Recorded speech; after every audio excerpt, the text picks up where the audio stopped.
सब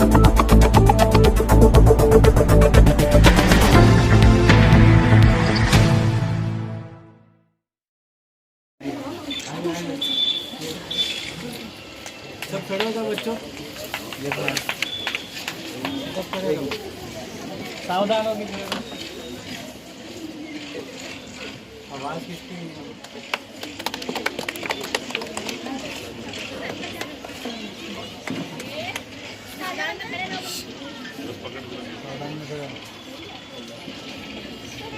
एक साथ सलामी देंगे, सलामी दे।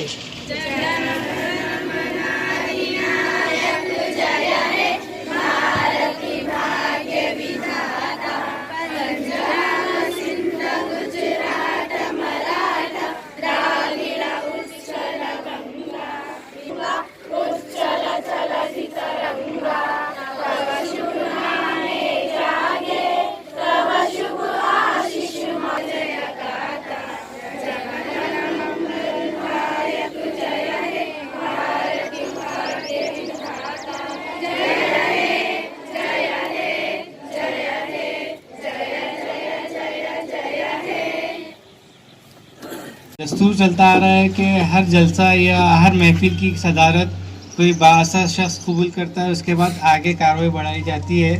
तो मैं इस जलसे की सदारत के लिए जनाब अब्दुल मुकीम देशमुख साहब से दरख्वास्त करता हूं कि जलसे की सदारत कबूल फरमा के शुक्र के मौके पर। आप शारिक नक्शबंदी साहब यहाँ पे मौजूद है, आगे उनका तारुफ आते रहेगा। तो मैं सबसे पहले मैं जीशान देशमुख साहब से गुजारिश करता हूँ कि उनका गुल से इस्तकबाल फरमाएं। साथ एक आवाज में ताली बजाएंगे।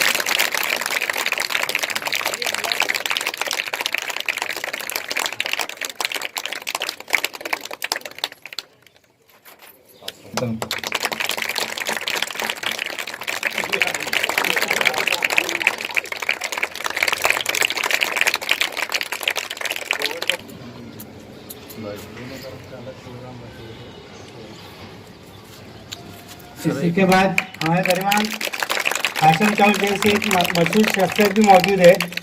मैं उनके इस्तकबाल के लिए जनाब तौसीफ अहमद देशमुख को गुजारिश करता हूँ कि वह उनका इस्तकबाल करें।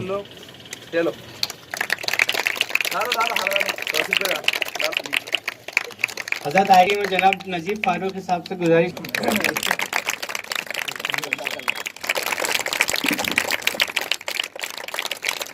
चश्मे खाक से रोशनी की सवारी, निकलनी तो है रुत बदलनी तो है। क्या हुआ जो हवाएं नहीं मेहरबा, एक तगय्युर पे आबाद है ये जहां। बज़ में आगाज़ होने से पहले यहाँ शम्मा जलनी तो है रुत बदलनी तो है। आज हम यहाँ बहुत ही मौजूद हस्तियाँ मौजूद हैं। मैं आप तमाम मेहमानान का तहदिल से इस्तकबाल करती हूँ। मेहमानान का इस्तकबाल करते हैं।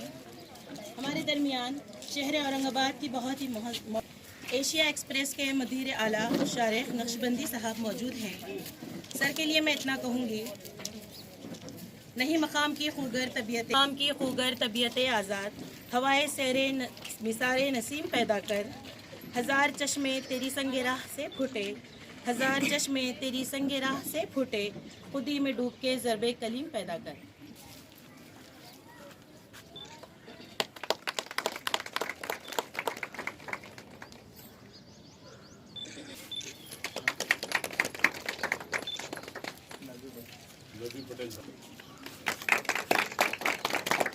हमारे दरमियान और एक हर दिल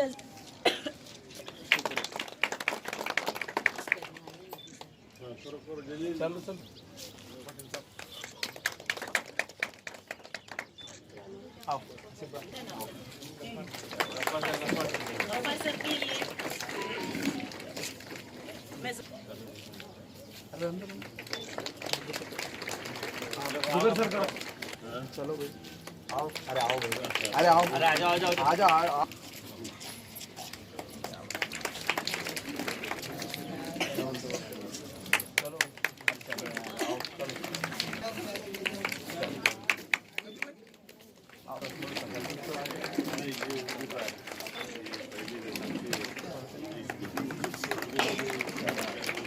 तजुम में क्यों फिर रहा है राही, इतना अजीम हो जा कि मंजिल तुझे पुकारे। मोहतरम सदर जलसा असातिज़-ए-किराम, आज इस यौम जमहूरिया के मौके पर इस मौके पर मैं अकेला ही चला था, जाने गए और कारवां बनता गया। जनाब अब्दुल मुकीम देशमुख साहब ने एक आला ओहदे पर होते हुए मुस्लिम बच्चों की तालीम के सिलसिले में काफ़ी जद्दोजहद की और गरीब इलाकों और गांवों और ताल्लुकों में कई स्कूलों की बुनियाद रखी। आज अल्हम्दुलिल्लाह इस एकता एजुकेशनल के तहत मोहतरम जनाब मुकीम देशमुख साहब और सेक्रेटरी जनाब जिशान देशमुख साहब, हमारे दोस्त हाशम चाऊ, जुबैर साहब देशमुख साहब, पटेल साहब, प्यारे बच्चों, बहनों, अस्सलाम वालेकुम रहमतुल्लाहि व बरकातहू। बैठ के बात करूँ ना या खड़े हो जाऊँ? बैठ के, ठीक है। मेरा नाम शारिफ नक्शबंदी है और मैं एक उर्दू अखबार है एशिया एक्सप्रेस, उसका एडिटर हूँ। और साथ में अब आपकी सबकी चाहिए जो पार्टी है, कौन सी पार्टी है? सियासी पार्टी, तो उसका सिटी प्रेसिडेंट भी हूँ। आओ ना, लेकिन पार्टी का नाम नहीं बोल रहे। तो बहरहाल हम आपके दरमियान आज इसलिए आए कि आप और हम आज यौम जमहूरिया मना रहे हैं। 26 जनवरी यानी यौम जमहूरिया को कहा जाता है। यौम जमहूरिया उसको कहा जाता है कि जिस दिन हमारे मुल्क का कानून बना था और इस मुल्क में आज 26 जनवरी से जो है तो कानून के एग्जीक्यूशन शुरू हुआ था। इसीलिए 26 जनवरी को यौम जमहूरिया के तौर पर मनाते हैं। आप और हम जिस देश में रहते हैं, जिस मुल्क में रहते हैं, इस देश में जमहूरियत चलती है। यानी यहाँ पर अवाम की हुकूमत चलती है। जो लोग आप चुन कर देते हैं वही लोग जाकर जो है तो आगे पार्लियामेंट में बैठते हैं, असेंबली में बैठते हैं और कॉरपोरेशन में बैठते हैं। ये एक पूरा निज़ाम है, एक सिस्टम है और इसी सिस्टम को जो है तो जमहूरियत का नाम दिया गया है। प्यारे बच्चों, बहुत लंबी तकरीर करने का मौका नहीं है। यहाँ पर बड़ी तादाद में हमारी छोटी बच्चियाँ बैठी हैं, बहनें बैठी हैं, बेटियाँ बैठी हैं। और जैसे जैसे वक्त बदल रहा है, एक बड़ी खुशी की बात यह है कि लड़के कम पढ़ रहे हैं और लड़कियां ज़्यादा पढ़ रही हैं। लड़कियां पढ़ रही हैं, लड़कियां कहती हैं कि हम टीचर बनेंगे, कोई कहती है कि हम इंजीनियर बनेंगे, आईएएस को जाएंगे, आईपीएस को जाएंगे। बड़ी अच्छी बात है, आपको जाना चाहिए। एक बड़ी तादाद यहाँ पर बच्चियों की है और उनकी वालदा है, इसीलिए मैं आप ही से मुताल्लिक़ ज़्यादा बात करूँगा कि अब आप सबसे पहले तो आप अल्लाह का शुक्र अदा कीजिए कि आपके दरमियान जनाब मुकीम देशमुख जैसे एक मर्द मुजाहिद मौजूद है, जिन्होंने आपकी बस्ती में एक शानदार स्कूल खड़ा किया है आपके लिए। तो एक ज़ोरदार तालियों से मुकीम सर का इस्तेमाल कीजिए। वरना हम आपको बता दें कि हमारा तजुर्बा है कि बहुत सारे लोग इन जैसी गरीब बस्तियों का रुख नहीं करते, बल्कि अच्छे इलाकों में स्कूल डालते। अच्छे इलाकों में स्कूल डालने का फ़ायदा क्या होता है आपको मालूम है? लाखों रुपए फीस मिलती है। लाखों रुपए फीस मिलती है तो हर कोई अपनी अपनी ज़िंदगी अच्छे से गुजारना चाहता है। लेकिन ये मुकीम देशमुख साहब, जिशान देशमुख साहब, उनकी फैमिली का एक मुसलमानों के तई, एक देश के तई एक साफ नीयती है कि उन्होंने आपके दरमियान स्कूल खोलने का इरादा किया और बहुत मामूली फ़ीस में आपको अच्छे से अच्छा एजुकेशन देने की कोशिश कर रहे हैं। तो ये आपकी खुश नसीबी है।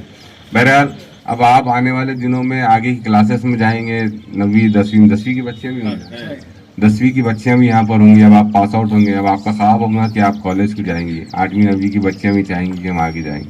आप जाइए, पढ़िए, ज़रूर पढ़िए, लेकिन एक बात का ख्याल रखिए कि आप अपने वालिदैन का जो भरोसा उन्होंने आप पर किया है, आपके इस स्कूल में आपके असातिज़ा ने आपको जो तालीम दी है उसको टूटने मत दीजिए।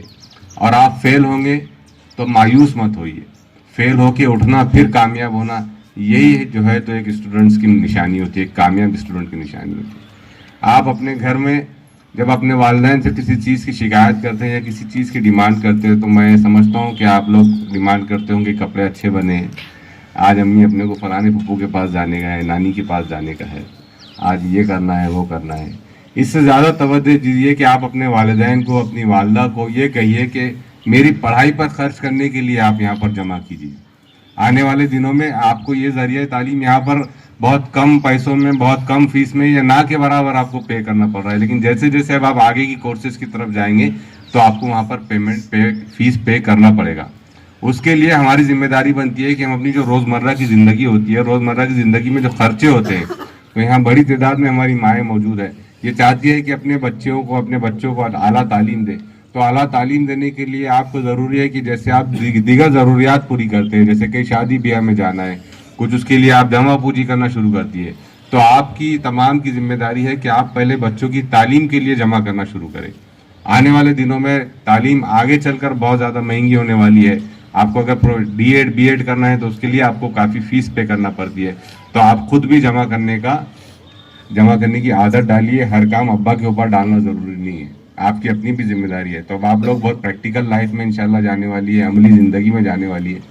तो बताइए कौन कौन इसमें से आईएएस की तरफ जाएगा, कलेक्टर की तरफ जाएगा? किसी ने सोचा नहीं सोचा? क्या सब कोई भी नहीं बोल रहा। टीचर असल में आइडियल होते हैं ना, तो सब बच्चियों को सिर्फ टीचर ही नजर आता है सामने, टीचर ही नजर ना। मैं आपको जाना चाहिए नर्सिंग कोर्सेज में, आपको जाना चाहिए मेडिकल कोर्सेज में, आपको जाना चाहिए जर्नलिज्म में, आपको जाना चाहिए एरोनॉटिकल इंजीनियरिंग में। देखिए बहुत बड़ी बड़ी बातें नहीं कर रहा हूँ मैं, ये सब मुमकिन है, ये सब मुमकिन है। और ख़ास तौर से आपके लिए इसलिए मुमकिन है कि अल्हम्दुलिल्लाह अल्लाह ताला ने हमारी कौम को जहानत ज़्यादा दी है।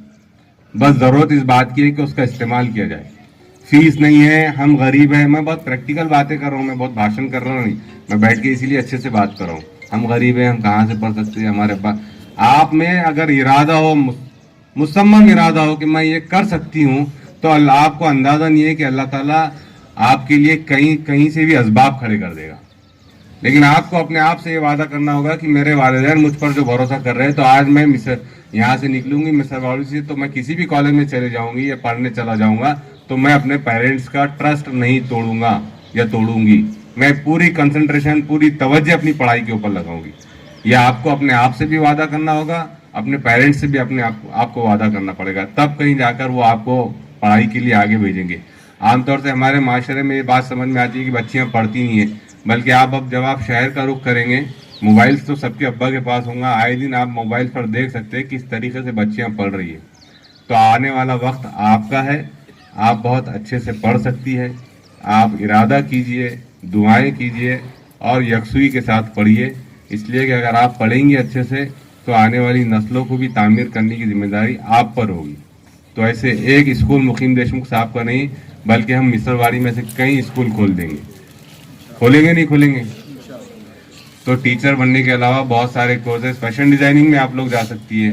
फैशन डिज़ाइनिंग में जो है तो बहुत सारे कोर्सेज होते हैं, तो वो कोर्सेज की तरफ जाइए। आने वाले दिनों में इंशाल्लाह हमारे देशमुख साहब आज तालीमी रहनुमाई कर रहे हैं, ये किसी दूसरे मैदान में भी आपकी रहनुमाई करेंगे इंशाल्लाह आने वाले दिनों में। तो यहाँ पर अच्छी ट्यूशन क्लासेस खोलेंगे सर, आप लोगों के लिए अच्छे फैशन डिज़ाइनिंग के कोर्सेज भी लाएंगे इंशाल्लाह जीशान देशमुख साहब, इसलिए कि एक विजन है हमारे भाई के पास, वो कुछ करना चाहते हैं कम्युनिटी के वास्ते। वो सिर्फ ऐसा 1ली से 10वीं तक तालीम देकर आपको ख़त्म नहीं करना चाहते आपकी ज़िंदगी को। तो हम उम्मीद करते हैं कि आपका एक अच्छा मुस्तकबिल हो, अल्लाह से दुआ गो है कि आप लोगों का एक अच्छा मुस्तकबिल होगा, आप पढ़े लिखे आगे बढ़े। गरीबी को कभी भी और मुसलमान होने को कभी भी अपनी तरक्की में रुकावट मत समझिए। ये मुकीम देशमुख साहब है, माशाल्लाह ज़िला परिषद के टॉप मोस्ट पोजीशन पे रह चुके हैं। क्यों रह चुके हैं? अगर चाहते तो, अगर मतलब कट्टरपंथी होती, मुसलमान हुए होते तो सर को आगे बढ़ने ही नहीं दिया जाता। लेकिन क्यों बढ़े आगे? वो जुस्तजू, वो अपने काम को लेकर सर की संजीदगी, वो सिंसियरिटी कि सर जिस काम के पीछे पड़ते थे तो बड़े से बड़े मिनिस्टर सर के जरिए काम करवाना चाहते, तो इसीलिए सर की तरक्की में कभी भी नहीं रुकावट आई। तो आपका मजहब और आपकी फाइनेंशियल कंडीशन कभी भी आपकी तरक्की में रुकावट नहीं बन सकती है। आपके अब्बा गरीब होने दीजिए, अमीर होने दीजिए, कहीं काम करने दीजिए, आप ये वादा कीजिए कि अब्बू मैं पढ़ूंगी, अब्बू आप बस इतना इंतज़ाम कीजिए, मैं पढ़ूंगी इंशाल्लाह। तो मैं समझता हूँ कि मैं खुद भी, मेरी भी एक बेटी है, तो मैं अपने बेटों से ज़्यादा अपनी बेटी की सुनता हूँ। तो जाहिर सी बात है आपकी बात भी आपके अब्बा ज़्यादा सुनेंगे। तो कोशिश कीजिए, एक अच्छे मुसलमान बनना है हमको, एक अच्छा शहरी बनना है, एक जिम्मेदार शहरी बनना है हिंदुस्तान का, ताकि हम भी दूसरी कौमों के साथ शाना बशाना खड़े रह सके। बहुत बहुत शुक्रिया, जज़ाकल्लाह खैर। मैं यहाँ पर आज यौम जमहूरिया के मौके पर एकता एजुकेशनल एंड कल्चरल सोसाइटी की जानिब से जो परचम कुशाई का प्रोग्राम रखा गया था, मैं जनाब शारिक नक्शबंदी साहब, शहर सदर ऑल इंडिया मजलिस इत्तेहादुल मुस्लिमीन और editor in chief Asia express, जो कि शहर की एक मारूफ शख्सियत है, जो यहाँ पर आए, उन्होंने हमारे दरमियान में आकर हमको ये मौका दिया और यहाँ के तलबाओं को जो गाइडेंस किया है बहुत ही अच्छे तरीके से और बहुत ही अपनेपन से जो गाइडेंस किया है, उसके लिए मैं शारिक नक्शबंदी साहब का तहे दिल से शुक्रिया अदा करता हूँ कि जिन्होंने वक्त निकाल कर और हमारे एक ऐसे इंस्टीट्यूशन को वक्त दिया और यहाँ के तलबाओं को गाइडेंस किया। मैं उसी तरह से मैं जनाब मुकीम देशमुख साहब, जुबैर देशमुख साहब, नबी पटेल साहब, हाशम चौश और यहाँ पे तमाम जो रऊफ भाई और जो भी लोग यहाँ पर वक्त निकाल कर यहाँ पर आए और यहाँ पर जो है प्रोग्राम को सक्सेस किया, उसके लिए तहे दिल से शुक्रिया अदा करता हूँ। और यहाँ के बच्चों को तो मैं हर बार बच्चों से बात करता हूँ, ये पहली बार नहीं है कि बात कर रहा हूँ। पर जो शारिक नक्शबंदी साहब ने कहा कि आने वाला वक्त जो है, आने वाले वक्त में जो पढ़ाई के लिए खर्च लगने वाले हैं और जो भी मतलब आगे के कोर्सेज जो आने वाले हैं, जो जिसमें बच्चे बच्चियां जो जाएंगे, तो उसके लिए जो है माँ बाप ने आज से जो है सेविंग करना चालू करना चाहिए। जो मतलब अपने खर्च में कटौती करके और आगे चल के जो पैसे बचेंगे तो उससे अपने बच्चों को अच्छी तालीम दीजिए। ये तालीम इसलिए जरूरी है कि आज वो जाकर काम भी कर सकते हैं, पैसे भी कमा सकते हैं, मगर वो पैसे जो है उनको आने वाली जिंदगी में वो काम में नहीं आने वाले। आने वाली जिंदगी में जो तालीम है, तो तालीम की वजह से जो कमाई होंगी और जो आने वाली उनकी नस्लें जो बनेंगी, तो वो खांधे से खाना लगाकर लोगों के साथ चलने के लिए तैयार रहेंगी। अगर उनको तालीम नहीं आती है, कहीं जाना है, कहीं फॉर्म भरना है, बैंक में जाना है, कहीं भी हर जगह पे ऑनलाइन जो भी है हर चीज हो गई है। आधार कार्ड को आपको अपडेट करना है ऑनलाइन है, पैन कार्ड बनाना है आपको ऑनलाइन है, बैंक अकाउंट में जाना है वो भी तकरीबन मेरे हिसाब से शारिक भाई तकरीबन ऑनलाइन हो गया है। तो ये सब चीजें जो है आपके बच्चों को अगर आप पढ़ाएंगे तो वो बच्चे आपको बताएंगे और उनके आने वाली नस्लों को जो है, तो ये मोबाइल फोन हर चीज आज देखो डिजिटल, हर चीज डिजिटल हो गई है, तो वो सब चीजें यूज करने के लिए जो नॉलेज मिलने वाली है, तो वो इस जो इदारे हैं अरबी मदरसे, ऐसा नहीं है कि स्कूल में ही जाओ आप, अरबी मदरसों में भी स्कूल चल रहा है, वहां पे भी बच्चों को पढ़ा सकते हैं, स्कूल में पढ़ा सकते हैं। और आने वाले जो 10th क्लास के बाद के जो कोर्सेस है 11, 12, अब अपने पास भी जूनियर कॉलेज है, पर कहीं और भी बाहर जाते हैं, तो ये लोगों को जो है बाहर के बच्चों से कंपटीशन कैसा होता है ये 11, 12 में मालूम पड़ेगा। क्योंकि 10वीं में तो कौन है, अपने पड़ोसी के बच्चे हैं, इधर के बच्चे हैं, अपने मोहल्ले के बच्चे हैं। पर बाहर जाने के बाद नए तरीके के लोग रहते हैं, नए शहरों के लोग रहते हैं, उनकी मतलब उनका जो रहन सहन है वो अलग है, उनका कल्चर अलग है। तो वो कल्चर जब मालूम पड़ेगा तो अपनों को अपना स्टैंडर्ड जो है वो बढ़ाने में मतलब अपन कोशिश कर सकते हैं कि भाई तालीम से अपन वो सब चीजें बढ़ा सके, कहाँ कैसे बैठना है, कहाँ कैसे बात करना है, ये सब चीजें जो है जिंदगी में एजुकेशन जो है जैसे मैथ्स है, साइंस है, ये सब चीजें जो है बाद में काम में मतलब ऐसा प्रैक्टिकल लाइफ में आपको हमेशा काम में नहीं आने वाली है। मगर एजुकेशन का मेन मकसद ये है कि आप अगर कहीं जाते हैं तो वहाँ बात कैसी करना है, वहाँ बैठना कैसे है, वहाँ से उठना कैसे है, वहाँ खाना कैसे है, वहाँ पीना कैसे है, और वहाँ पे जो है वहाँ का जो कल्चर है तो वो कैसे अपन एब्जॉर्ब कर सकते हैं, ये सब चीजों के लिए एजुकेशन है। ऐसे बहुत सारी चीजें हैं, आज वक्त कम है और मौका जो है शारिक नक्शबंदी साहब को मेरे हिसाब से आगे एक मेडिकल कैंप के लिए भी जाना है, तो मैं तमाम लोगों का शुक्रिया अदा करता हूं कि वो लोग इस प्रोग्राम में आए। मैं शारिक नक्शबंदी साहब, मुकीम देशमुख साहब, जुबैर देशमुख साहब, हाशम चौश, नबी पटेल, रऊफ भाई और तमाम जो पेरेंट्स यहाँ पर आए और बच्चे, उनका तहे दिल से शुक्रिया अदा करता हूँ। अस्सलाम वालेकुम।